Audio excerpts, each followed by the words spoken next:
इस वीडियो में हम एरे के बारे में बात करेंगे। जावा स्क्रिप्ट ही क्या, हर तरह के प्रोग्रामिंग लैंग्वेज में एरे मोस्ट इम्पॉर्टेंट पार्ट होता है। एरे एक ऐसा भाग होता है जिसके बिना कोई भी प्रोग्रामिंग लैंग्वेज पूरी नहीं हो सकती। बट अब एरे होता क्या है, इसका यूज किस तरीके से किया जाता है, क्यों करते हैं हम इसका यूज, इसके बारे में आज हम जानेंगे। तो चलिए, यहाँ पर कुछ एरे के बारे में डेफिनेशन दी गई है, अपन इसको पहले एक बार पढ़ लेते हैं कि क्या बोला गया है। In JavaScript we can use array for storing two और more values in same variable.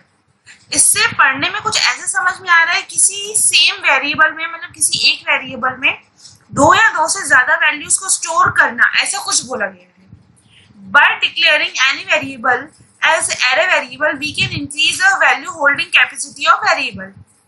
और इसमें ये बोला गया है कि हम किसी भी नॉर्मल वेरिएबल को एरे वेरिएबल डिक्लेयर कर सकते हैं और हम एरे वेरिएबल उसे डिक्लेयर करके उसकी होल्डिंग कैपेसिटी को बढ़ा सकते हैं, वैल्यू होल्डिंग कैपेसिटी को बढ़ा सकते हैं। Array variable will store more than one value in any variable in the sequence, that sequence will be started from zero.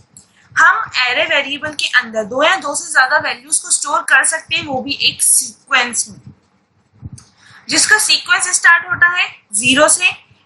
तो इसका सिंटेक्स कुछ ऐसा है, वेरिएबल एन, अगर हमने एन को एज अ वेरिएबल लिया है तो वो एक तरीके का एरे वेरिएबल है, और यहाँ पर आता है नंबर ऑफ वैल्यूज के आपको उसके अंदर कितनी वैल्यूज को स्टोर कराना है। ऐसे शायद आपको सही से नहीं समझ में आया हो, चलिए मैं आपको थोड़ा सा प्रैक्टिकली यहाँ पर बनाकर दिखा देती हूँ कि काम किस तरीके से करता है एरे वेरिएबल। समझ लीजिए, एन नाम का हमने एक वेरिएबल लिया, इसके अंदर हमने स्टोर कराई वैल्यू 5 और हमने इसे प्रिंट कराया डॉक्यूमेंट डॉट राइट करके, तो इसकी वैल्यू आ जाएगी 5। फिर मैंने उसी प्रोग्राम में जहां पर n की वैल्यू 5 है, उसी में n की वैल्यू दी मैंने एक और 7। तो अब आपको क्या लगता है कि अब n की वैल्यू जब हम डॉक्यूमेंट डॉट राइट n करेंगे तो n की वैल्यू 5 आएगी या 7? इसकी वैल्यू आएगी 7। अगर एक बार और मैंने एक वैल्यू दे दी n इज इक्वल्स टू 9, तो अब जब मैं डॉक्यूमेंट डॉट राइट करूंगी तो कौन सी वैल्यू आएगी?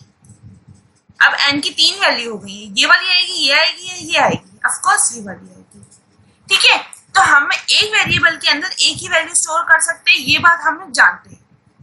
यदि मुझे मेरे प्रोग्राम में 50 वैल्यूज को स्टोर कराना है, तो मैंने कुछ अल्फाबेट्स ले लिए, फिर मैंने कुछ कैपिटल अल्फाबेट्स ले लिए, फिर कुछ स्मॉल ले लिए, फिर अल्फाबेट के साथ नंबर भी ले लिए। तो इस तरीके से यदि मुझे 50 वैल्यूज को स्टोर कराना है मेरे प्रोग्राम में, तो 50 वेरिएबल चाहिए लेंगे।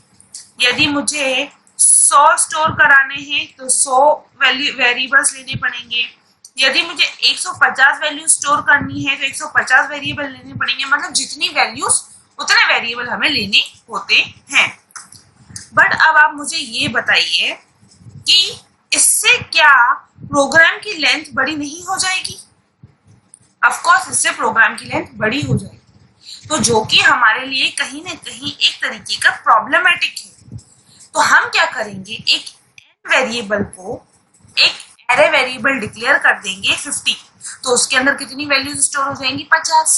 पर ये कैसे हो सकता है? अभी तक तो हमने देखा कि एक वेरिएबल एक ही वैल्यू ले सकता है। तो चलिए मैं बताती हूँ। मैंने क्या करा, n is equals to new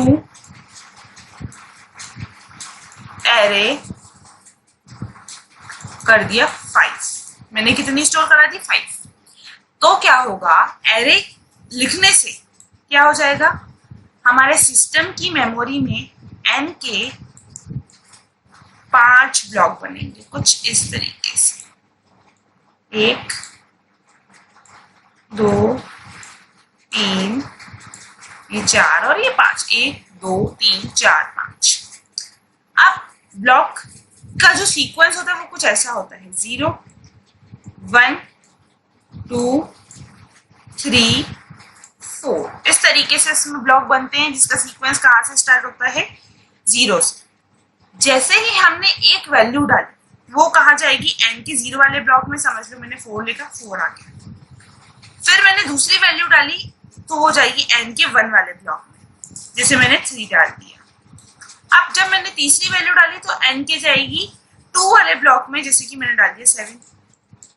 जैसे कि मुझे फोर्थ वैल्यू चाहिए इसके लिए 8, तो मैंने n के 3 वाले ब्लॉक में डाल दी। और लास्ट वैल्यू मुझे चाहिए 19, तो मैंने n के 4 वाले में डाल दी।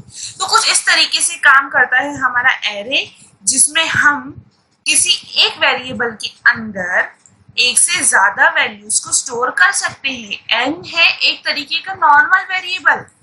ये कौन सा वेरिएबल है? एक तरीके का नॉर्मल वेरिएबल ही है, बट हमने क्या लिखा, n is equals to new array 5, मतलब उसको नॉर्मल वेरिएबल ना करके एक एरे वेरिएबल बनाया और उसकी वैल्यू होल्डिंग कैपेसिटी कितनी कर दी, 5। आप इसी तरीके से 50 कर सकते हो, आप इसी तरीके से 500 कर सकते हो, आप इसी तरीके से 5000 कर सकते हो। वो आपके ऊपर है कि आप एक वेरिएबल के अंदर कितनी वैल्यूज को स्टोर करना चाहते हो। तो चलिए अब हम आते हैं, इसका एक प्रोग्राम देख लेते हैं। तो हमें क्या करना है, हमें कुछ प्रोग्राम में ये काम करना है, write a program to input 5 values in array variables and display them. हमें एक एरे वेरिएबल के अंदर 5 वैल्यूज को डिस्प्ले कराना है और उनको डिस्प्ले करना है। तो हम आते हैं कहाँ पर, हमारे कोड विंडो में, सबलाइन में, जहां पर मैंने एक फाइल बना रखी है ऑलरेडी, जिसको मैंने सेव भी करके रखा है java.html के नाम से। बस मुझे क्या करना है, इसमें कोड लिखना है और उस कोड को रन करके आपको दिखाना है। तो यहाँ पे हेड वाले सेक्शन में सबसे पहले मैंने स्क्रिप्ट ओपन कर दिया, स्क्रिप्ट ओपन करके साथ में क्लोज भी कर दिया। अब मुझे वेरिएबल देना होगा, तो variable n is equals to लिखना होगा मुझे new bracket open, sorry new array, क्या लिखना होगा, new array, ARRAY bracket open 5। ये चीज ध्यान रखिएगा कि एरे का जो वो रहता है, एरे का ए जो रहता है वो हमेशा कैपिटल रहता है। तो अब मैंने अब मुझे मालूम है कि भाई जैसे ही मैंने 5 लिख दिया, n के 5 ब्लॉक बने। तो n के 0 वाले ब्लॉक में मैंने क्या स्टोर करा दिया, एक वैल्यू को, न्यूमेरिक वैल्यू ले लेती हूँ 55। अब इसी तरीके से n के 1 वाले ब्लॉक में मैं दे देती हूँ कुछ अल्फाबेटिक। तो अल्फाबेटिक देने के लिए इन्वर्टेड कॉमा लगाना होगा, और यहाँ पे मैंने दे दिया, इसके बाद n के 2 वाले ब्लॉक में मैंने दे दिया एक और अल्फाबेटिक वैल्यू दे देती हूँ मैं, मैंने दे दिया मारुति सुजुकी, ये दे दिया मैंने। अब n के 3rd वाले ब्लॉक में मैंने दे दिया एक न्यूमेरिक वैल्यू दे देते हैं 99, और n के लास्ट मतलब 4th, वैसे तो ये 5th हो गया, बट 0 से जब काउंटिंग सीक्वेंस में स्टोर करता है, ये मैंने आपको बताया है। तो ये भले 5th है, बट हमें कौन सा है, 4th वाला, इसको नंबर हमने इंडेक्स दिया हुआ है। इसमें मैंने दे दिया वेकनॉर, ये दे दिया। इसके बाद मुझे क्या करना है, इन वैल्यूज को डिस्प्ले कराना है। तो डिस्प्ले आप चाहो तो ऐसे भी कर सकते हो, document.write n0, document.write n1, document.write n2, या फिर एक और सरल तरीका है मेरे पास, लूप चलाना। लूप अपन ने देखा ही है, तो हमने लूप चलाया for i is equals to 0। कहाँ से चलना स्टार्ट होगा, 0 से, क्योंकि लूप जो वैल्यू की स्टार्टिंग कहाँ से, 0 से। i less than equals to 4 तक, i is equals to i plus 1, ये दे दिया। ब्रैकेट ओपन, लूप ओपन और लूप क्लोज। हमने कर दिया document dot write n i, हमने ये प्रिंट करा दिया।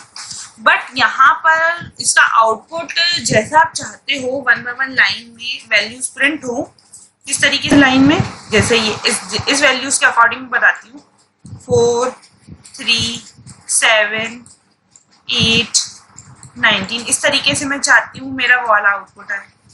बट अभी वो ऐसा आएगा नहीं। क्यों? चलिए मैं आपको सेव करके दिखा देती हूँ। पहले मिनिमाइज करते हैं और इस जावा नाम की फाइल है इसे ओपन करते हैं। ये रही मेरी जावा नाम की फाइल। देखिए आए तो है सारे के सारे आउटपुट, बट जैसा हम चाह रहे थे वैसे नहीं आए। तो वैसे लाने के लिए हमें क्या करना होगा? ऑफ कोर्स ब्रेक प्लस करा मैंने यहाँ पे इन्वर्टेड कॉमा ब्रेक के लगा दिया। इससे क्या होगा? इससे जो हमारे आउटपुट्स हैं वो नेक्स्ट लाइन में आएंगे। तरीके से हमने यहाँ पर कितने वेरिएबल यूज करे? सिर्फ और सिर्फ एक एन, और इस एन के थ्रू हमने कितने आउटपुट प्रिंट करा है? 5। आप चाहें तो 50, 500, 5000 जितने वैल्यूज को स्टोर कराना चाहेंगे उतने वैल्यूज का आप स्टोर करा सकते हो। तो एरे का काम ही ये होता है कि एक से ज्यादा वैल्यूज को अपने अंदर स्टोर करना। किसी एक वेरिएबल के अंदर एक से ज्यादा वैल्यूज को स्टोर करना, और वो सभी वैल्यूज का जो इंडेक्स स्टार्ट होता है वो 0 से होता है और सभी वैल्यू सीक्वेंस में स्टोर होती है।